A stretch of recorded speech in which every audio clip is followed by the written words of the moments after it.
Hello दोस्तों, स्वागत है आप सभी का। आप में से बहुत सारे लोग ये जानना चाह रहे थे कि अखबारों में जो आजकल छप रहा है, डेली कुछ न कुछ छपते ही रहता है। खास करके जिस दिन से शिक्षा विभाग की समीक्षा बैठक हुई है और उसमें मुख्यमंत्री नीतीश कुमार खुद शामिल हुए थे, उसके बाद से अखबारों ने धुआंधार प्रत्येक दिन कुछ न कुछ खबर देना स्टार्ट कर दिया है। इनमें से किस खबर को सही माना जाए और किस खबर को गलत माना जाए, ये आप भी सोचते रहे होंगे। तो स्टार्ट करते हैं। आज सारी खबरों को हम लोग एकदम कन्फर्म करके बताएंगे कि इनमें से कौन सी खबर सही और कौन सी खबर गलत है। तो सबसे पहला जो हम लोग खबर ले रहे हैं वो वही खबर है जिसने पूरे शिक्षा विभाग में तहलका मचा दिया था, खास करके अभ्यर्थियों के बीच। वो खबर थी कि 7वें चरण में प्राथमिक और माध्यमिक का जो शेड्यूल था, आप लोगों ने उस शेड्यूल को देखा होगा। और ये जो शेड्यूल था, आपको इस शेड्यूल में स्पष्ट रूप से लिखा गया हुआ था कि पहले हाई स्कूल आएगा, इसके बाद ही आपको प्राथमिक का वैकेंसी देने की बात कही गई थी। हाई स्कूल की वैकेंसी इस साल नवंबर-दिसंबर में देने की बात की गई थी और प्राथमिक का 7 अप्रैल 2023 को नोटिफिकेशन देने की बात की गई थी।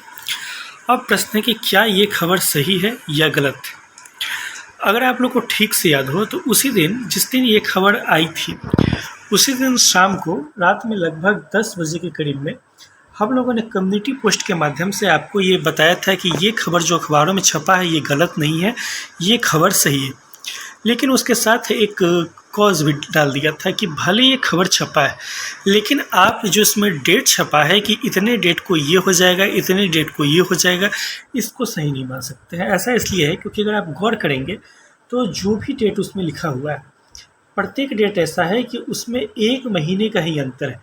उदाहरण के लिए 31 अक्टूबर तक वो लोग लिखे हैं कि हम नियमावली बनवा लेंगे, उसके बाद 1 महीने के बाद रोस्टेड क्लियर करवा लेंगे, उसके 1 महीने के बाद हम हाई स्कूल दे देंगे, उसके 1 महीने के बाद हम हाई स्कूल का ये जो है प्रक्रिया है आवेदन वो पूरा करवा लेंगे, उसके 1 महीने के बाद हाई स्कूल का नियुक्ति पत्र बांट देंगे और उसके 1 महीने के बाद हम प्राथमिक का जो वैकेंसी है वो देंगे। ठीक है, तो आप देख रही होगा कि एक महीने के अंतर पर ही सब कुछ है। इतना टाइट शेड्यूल है कि देखने में आप लोग को भी ये शक जरूर हुआ होगा कि इसमें गैप क्यों नहीं।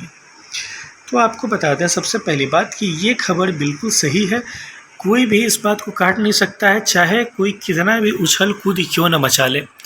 ये खबर हम कंफर्म कर रहे हैं, बिल्कुल सही है कि जो अखबारों में दिया था कि पहले हाई स्कूल की आएगी और उसके बाद प्राइमरी स्कूल की आएगी, ये खबर फ़िलहाल आज डेट जो है, ये वीडियो रिकॉर्ड कर रहा है 27 सितंबर को रात में। अभी आप देख भी पा रहे होंगे 10:30 लगभग होने वाले हैं इस समय। आज के हिसाब से ये खबर बिल्कुल सही है कि हाई स्कूल का पहले आएगा और प्राइमरी स्कूल का बाद में आएगा। फ़िलहाल यही चर्चा के स्तर पर है। दूसरी बात कि इसमें जो डेट दिया है, क्या इस डेट पर सब कुछ पूरा हो जाएगा? नहीं, ऐसा नहीं है बिल्कुल भी। इसमें जो आपको डेट दिख रहा है, इस डेट में फेरबदल बिल्कुल संभव है। ये डेट कोई फाइनल डेट नहीं है। ऐसा नहीं है कि ये डेट दे दिया गया तो ये डेट पत्थर की लकीर है। इसमें एक नहीं अनेक बार अभी आपको परिवर्तन देखने को मिलेगा। हाँ, इतना ज़रूर है कि शिक्षा विभाग पूरा प्रयास कर रहा है कि इसमें जो डेट दिया गया है इसी डेट पर सारे काम किए जाए। उदाहरण के लिए इसको अगर आपको देखना पड़ेगा तो एक जो कल और आज में विभाग से 2 जो लेटर जारी हुए हैं, उन दोनों लेटर के माध्यम से आप लोग को और स्पष्ट रूप से पता चलेगा। आप लोग को अगर ठीक से याद होगा तो कल एक पत्र जारी हुआ था शिक्षा विभाग से। इस पत्रांत में कहा गया था कि 6ठे चरण में जो हाई स्कूल है, इसमें जो नियुक्ति पत्र बांटने की प्रक्रिया है, इस प्रक्रिया पर रोक लगाई जाए। ये खबर आप लोगों ने देखा होगा। और आज एक अलग पत्र जारी हुआ है 27 तारीख को। इसमें कहा गया है कि 6ठे चरण में जो हाई स्कूल का नियुक्ति पत्र बांटा जा रहा है, ये नियुक्ति पत्र केवल 2 जो बैच है 2018-19 है, 2000 सॉरी माफ़ कीजिएगा, कुछ स्पेशल बैच है वो अभी ध्यान में नहीं आ रिकॉर्ड करते समय। शायद वो बैच 2017-19 बैच है और 16-18 बैच है, शायद एक बार कन्फर्म करना पड़ेगा। लेकिन इन्हीं दोनों बैच पर विवाद है। तो इन दोनों बैच के जो अभ्यर्थी हैं, इनको छोड़कर बाकी कितने लोगों को नियुक्ति पत्र देने की प्रक्रिया पूरी की जा चुकी है, कितने को दिया जा रहा है, ये सारा चीज़ डाटा मांगा गया है, प्लस इन दोनों बैच के कितने छात्र हैं इनका भी डाटा मांगा गया है। ठीक है, तो इससे एक बात स्पष्ट हो जाता है कि शिक्षा विभाग अगर केस न हो तो इस बात के लिए पूरे प्रयासरत है कि आपको जो दिया गया टाइम शेड्यूल है उस टाइम शेड्यूल पर सारा काम करवा के नियोजन की प्रक्रिया अगले चरण की प्रारंभ कर दी जाए। इस बात में थोड़ा भी आप लोग शंका मन में बिल्कुल भी मत रखिए। ठीक है, लेकिन आपको भी पता है कि मान लीजिए कि ये छठा चरण वाला जो केस है ये केस पूरा नहीं होता है। हालांकि ये बहुत लेम एक्सक्यूज़ है ये केस। इस केस में मुझे कुछ खास नज़र नहीं आता है, क्योंकि इसका संबंध ज़्यादा नहीं, मुश्किल से 1000-2000 अभ्यर्थियों से ही। लेकिन फिर भी एक सेकंड के लिए मान लें कि हाईकोर्ट रोक लगाया रहता है, तो जैसे जैसे छठा चरण देर होगा और छठा पूरा नहीं होगा तो फिर सातवें चरण का माध्यमिक उच्च माध्यमिक स्टार्ट नहीं होगा। ठीक है, और सातवें चरण का माध्यमिक उच्च माध्यमिक स्टार्ट नहीं होगा तो फिर सातवें चरण की प्राथमिक की जो वैकेंसी है ये प्रक्रिया देर होती चली जाएगी।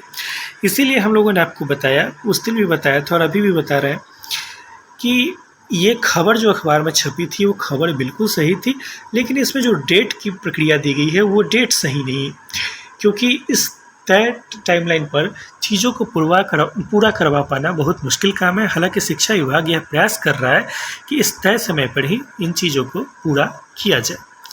अब चलते हैं दूसरे मुद्दे की तरफ। जो दूसरा मुद्दा उसमें छपा हुआ था अखबारों में ही नेक्स्ट डे कि बीटेट होगा या नहीं। बीटेट के बारे में अभी भी कंफर्म नहीं है। सुनने में आया है कि बीटेट होगा, लेकिन वो बीटेट कुछ लोग बोल रहे हैं कि 7वें चरण के बाद होगा, यानी कि आपको अगस्त 2023 के बाद वो देखने के लिए मिलेगा। अब इस बात में कितनी सच्चाई है ये अभी तक हम कंफर्म नहीं कर पाए हैं कि बीटेट होगा या नहीं होगा, इसलिए बीटेट के बारे में अभी भी कुछ कंफर्म उससे बोल पाना मेरा भी उचित नहीं होगा। अब चलते हैं नेक्स्ट मुद्दे की तरफ जो आज के अखबार में छपा था, और इस पर आज मुझे सुबह में समय नहीं मिल पाया, इसलिए इस पर कुछ बता नहीं पाया। अभी समय मिला है तो इस पर हम लोग चर्चा करते हैं, क्योंकि ये आपसे संबंधित है और बेहद ज़रूरी है। ये मुद्दा है कि आज अखबारों में छपा है कि जब आप ऑनलाइन प्रक्रिया के तहत आवेदन करेंगे तो उसमें आपको 20 नियोजन इकाई में आवेदन का मौका मिलेगा। 20 नियोजन इकाई में आपको चॉइस फिलिंग का मौका मिलेगा। बहुत सारे लोगों के कॉल आए, मैसेज आए कि क्या ये बात सही है या नहीं। तो आइए सबसे पहले तो इस पे विचार करते हैं कि अगर 20 नियोजन इकाई में आवेदन करने की जो बात है ये खबर कहाँ तक सही है, और क्या अगर ऐसा होता है तो इसका प्रभाव क्या पड़ेगा, हम लोग इसको भी देखते हैं। सबसे पहले आप लोग को बता दें कि ये जो खबर है कि 20 नियोजन इकाइयों में आवेदन का मौका मिलेगा, ये खबर भी सत्य है, लेकिन आंशिक रूप से सत्य है। आंशिक रूप से कहने का मतलब है कि पूर्ण रूप से सत्य नहीं है। विभाग अभी भी तय नहीं कर पाया है कि आवेदन का मौका आपको 20 इकाइयों में मिलेगा या 30 इकाइयों में मिलेगा या 40 इकाइयों में मिलेगा आवेदन का मौका। ये विभाग अभी भी तय नहीं कर पाया है। ठीक है, अब जब विभाग खुद ही तय नहीं कर पाया है तो आप पूछेंगे कि अखबार वाले ने कैसे लिख दिया। अच्छा, आप में से बहुत सारे लोगों को ये भी लगता है कि अखबार में जो लिखा जाता है वो झूठ। कमेंट हमारे चैनल पर भी आते हैं, दूसरे चैनल पर भी देखते हैं, और ख़ास करके व्हाट्सएप ग्रुप में 2-3 इतने समझदार लोग होते हैं कि पूरे ग्रुप को भ्रम में डाले रहते हैं कि अरे अखबारों में छपा है, बिल्कुल झूठ है, अखबार वाले ने पैसा लेके छाप दिया, ये कर दिया, वो कर दिया। आप दैनिक भास्कर अखबार को क्या समझते हैं? कुछ लोगों ने कहा कि दैनिक भास्कर ने पैसा लेके ये खबर छाप दिया। दैनिक भास्कर अखबार को आप क्या समझते हैं? दैनिक भास्कर अखबार बिहार में तो खैर बहुत बाद में आया, ये बिहार से बाहर एक बहुत बड़ा अखबार है। ठीक है, तो ये अखबार आप अभ्यर्थी कितना पैसा इसको दे देंगे? 20,000, 30,000, 40,000।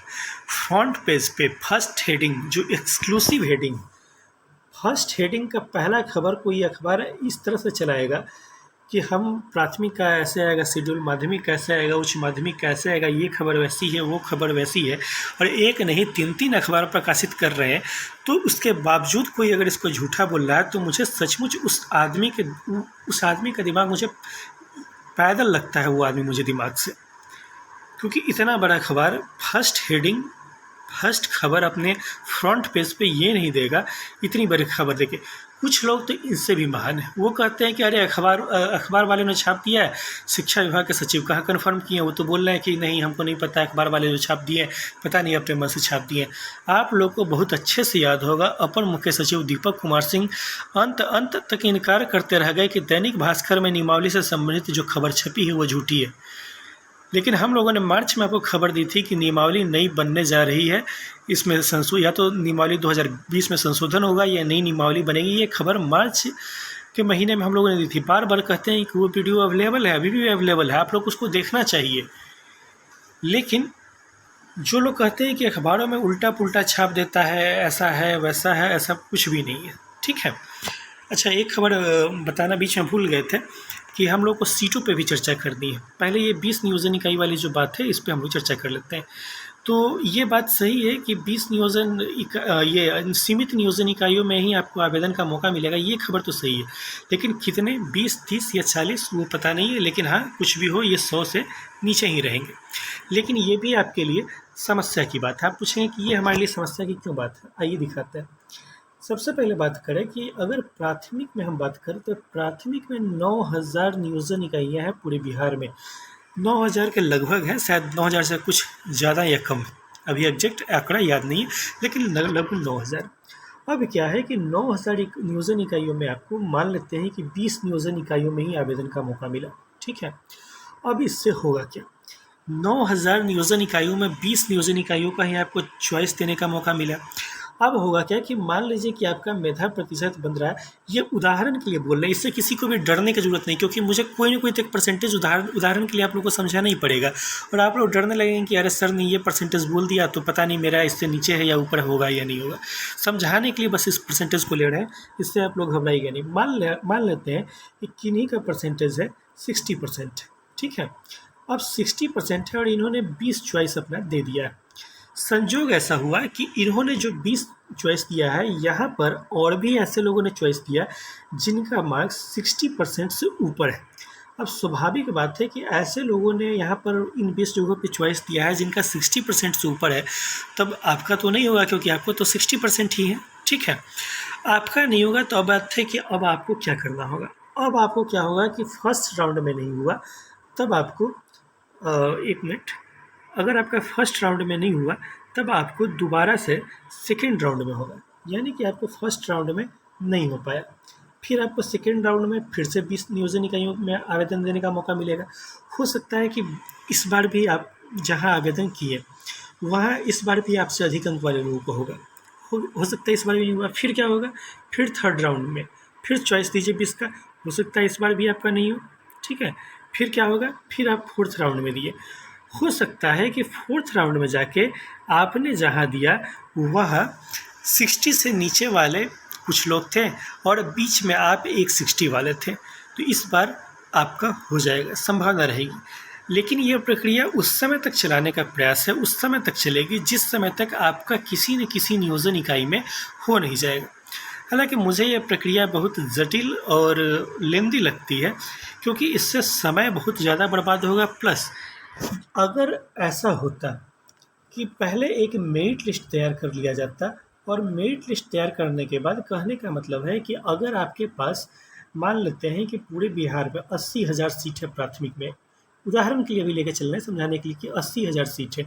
आप क्या कीजिए कि अगर 1.5 लाख लोग फॉर्म भरते हैं इन 80,000 सीटों के लिए, तो आप क्या कीजिए कि घटते क्रम में एक मेरिट लिस्ट बना लीजिए, घटते क्रम में कि सबसे ऊपर सबसे ज़्यादा अंक वाले, उससे कम, उससे नीचे, उससे कम अंक वाले, उससे नीचे, उससे कम अंक वाले, उससे नीचे, उससे कम अंक वाले।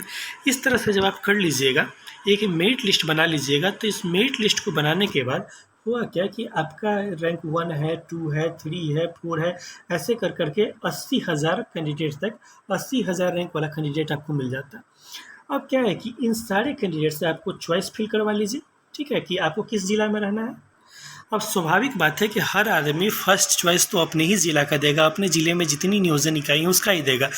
कोई आदमी ऐसा क्यों चाहेगा कि वो पूर्णिया का रहने वाला है कटिहार में क्यों जाना चाहेगा, मुजफ्फरपुर का आदमी है औरंगाबाद में क्यों जाना चाहेगा? ऐसा तो कोई जाना नहीं चाहेगा। आपको पता है कि एक बार अगर आपने दूसरे ज़िले में ज्वाइनिंग ले लिया तो कम से कम 3 साल तो झेलना ही है, और अधिकतम खास करके अगर पुरुष हैं तब तो पता नहीं कितने दिन झेलना पड़ेगा, 6 साल 7 साल भी लग सकते हैं। ठीक है, तो ये बात है। तो ये ट्रांसफ़र वाला भी झंझट इस तरीके से लगा ही रहेगा। पता नहीं सरकार आगे इसमें कुछ संशोधन करती है या नहीं करती है, लेकिन ये 20 वाली खबर अभी आंशिक रूप से सत्य है। आगे अगर यह लागू होती है इसी रूप में तो इसमें बहुत झंझट है, परेशानी जरूर होगी व्यक्ति को। हाँ, इतना फ़ायदा ज़रूर है कि आप लोगों को पहले की तरह घूम घूम के आवेदन करने का मौका नहीं मिलेगा। आप घर बैठे अपने कंप्यूटर की सहायता से, अपने माउस की सहायता से, अपने मोबाइल की सहायता से आप आवेदन कर पाएंगे, और ये घूम घूम के जो आवेदन देने का सिस्टम था ये सिस्टम समाप्त हो जाएगा। आइए अब नेक्स्ट बात करते हैं कि सीटों के ऊपर क्या कुछ जो अखबारों में छपा था कि प्राथमिक में 80,000 आएंगे, माध्यमिक उच्च माध्यमिक में 1,20,000 आएंगे, ये खबर कहाँ तक सत्य है? तो आइए इस पर पड़ताल करते हैं। एक खबर जो उसी दिन अखबारों में छपी थी कि प्राथमिक में उन्होंने बताया था कि प्राथमिक में 80,000 सीट, और दूसरी तरफ माध्यमिक उच्च माध्यमिक में बताया था कि 1,20,000 सीट बताया था। ठीक है, अब सवाल उठता है कि प्राथमिक में अभ्यर्थी ज़्यादा है।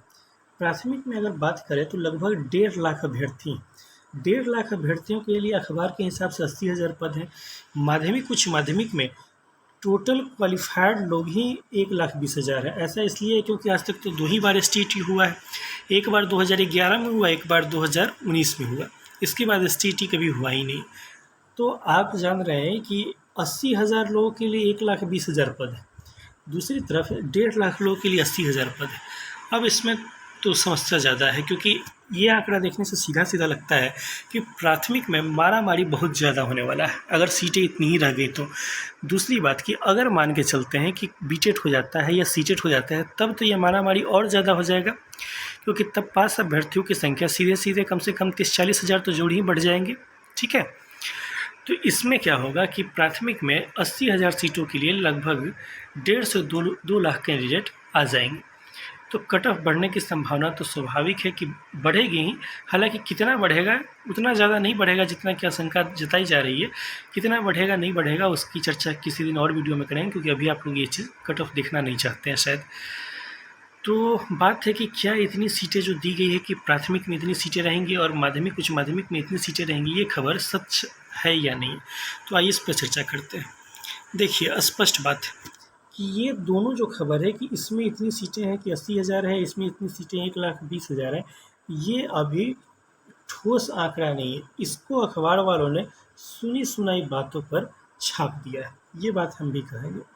सुनी सुनाई हुई बातें पर छाप दिया। तो पूछेंगे, जब सुनी सुनाई हुई बातें हैं तो क्या इनमें परिवर्तन संभव है? बिल्कुल परिवर्तन संभव है, ऐसा नहीं है कि इसमें परिवर्तन संभव है, लेकिन ऐसी भी आशा नहीं रखिए कि बढ़ोतरी अगर होगी तो बहुत ज़्यादा की बढ़ोतरी हो गई, और कटौती भी होगी तो बहुत ज़्यादा ही कटौती हो गई। ठीक है, मैक्सिमम होगा, मैक्सिमम भी जो पॉसिबल है। तो आप 80,000 से बढ़ा के देख सकते हैं कि 1 लाख या 1,10,000 के आसपास आपको देखने को मिलेगा प्राथमिक का। ठीक है, अगर मैक्सिमम बढ़ा तो। दूसरी तरफ अगर हाई स्कूल में भी कटौती भी होगी तो कटौती करके भी 1 लाख तक आपको देखने को मिलेगा। अब बात है, अच्छा ये जब बोल रहे हैं कि माध्यमिक, तो बार बार हम बोलने के क्रम में माध्यमिक बोल देते हैं, लेकिन इसमें माध्यमिक उच्च माध्यमिक दोनों शामिल है। ठीक है, इसलिए शब्दों को बाद में कुछ लोग इतना पकड़ लेते हैं कि कहते हैं कि आप तो एग्जैक्ट इतना बोले थे, तो इसमें माध्यमिक उच्च माध्यमिक दोनों शामिल है। ठीक है, तो सीटों के ऊपर अभी भी फाइनल नहीं है कि कितना सीट है प्राथमिक में, इसलिए हम लोग को इंतज़ार करना पड़ेगा। हो सकता है कि सरकार बाद में कुछ सीटें बढ़ा दें, और स्वाभाविक बात है, देखिए फालतू के बात पर खूब दिमाग लगाते हैं। कोई अगर दूसरा यूट्यूबर भड़का देता है नियमावली के खिलाफ माफ़ कीजिएगा एक मिनट, कोई यूट्यूबर अगर भड़का देता है नियमावली के खिलाफ, तो आप लोगों को समझना चाहिए जो लोग खुद STT पास है वो आप प्राथमिक वालों का आपके लिए अगर वो बोल रहे हैं तो पहला स्वार्थ उनका होगा, दूसरा स्वार्थ आपका होगा। क्योंकि आपका हो न हो, जिनका STT क्वालिफाइड उनका तो होना तय है, क्योंकि आप देख रहे हैं 80,000 लोगों के लिए 1,20,000 सीटें कही जा रही हैं। कट करके भी कितना होगा, कम से कम 80,000 तो हो ही जाएगा। मान लीजिए मिनिमम कट हुआ, 40,000 का भी कट हुआ तो भी तो 80,000 सीट हुआ ना। तो 80,000 लोग के लिए 80,000 सीट है, तो उनका तो होना वैसे भी तय है।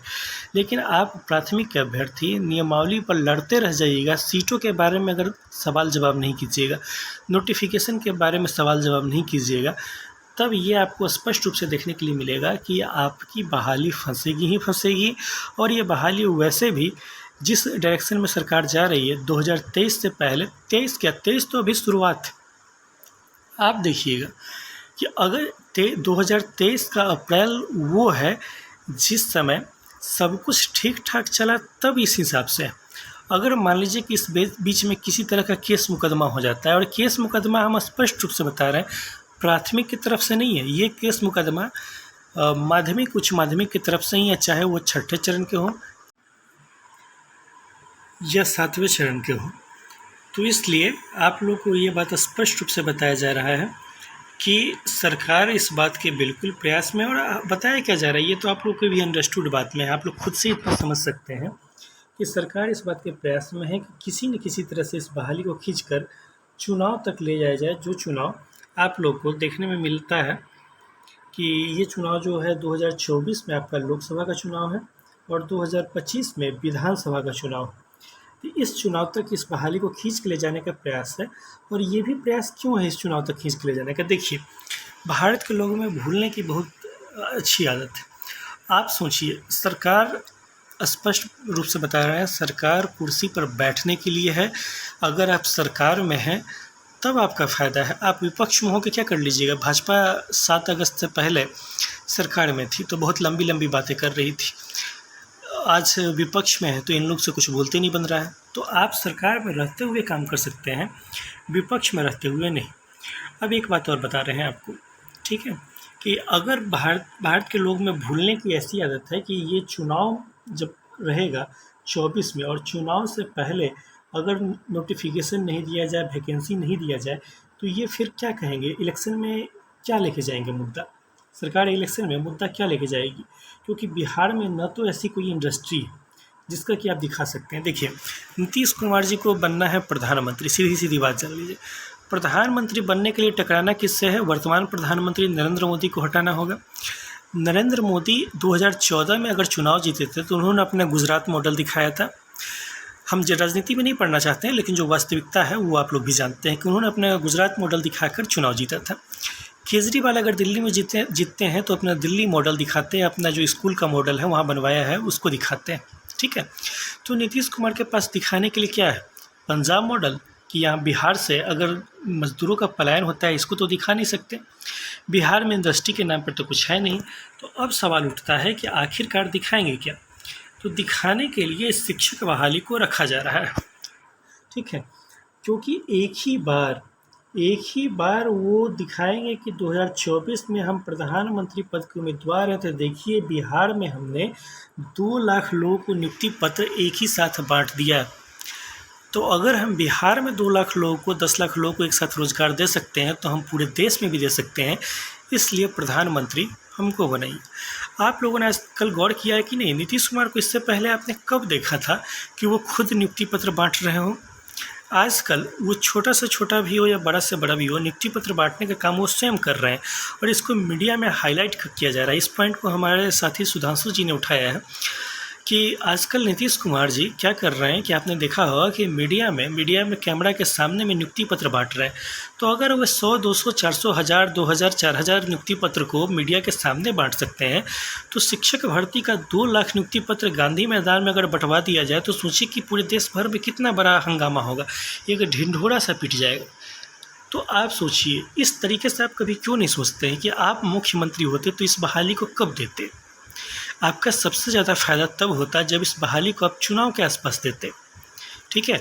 आप अभ्यर्थी के रूप में सोचते हैं तो आपको लगता है कि ये बहाली अभी सरकार दे देती तो अच्छा होता, लेकिन अभ्यर्थी और नेता में यही तो अंतर है कि नेता अपनी कुर्सी के लिए होते हैं, अभ्यर्थी अपनी नौकरी के लिए डिमांड कर रहे हैं।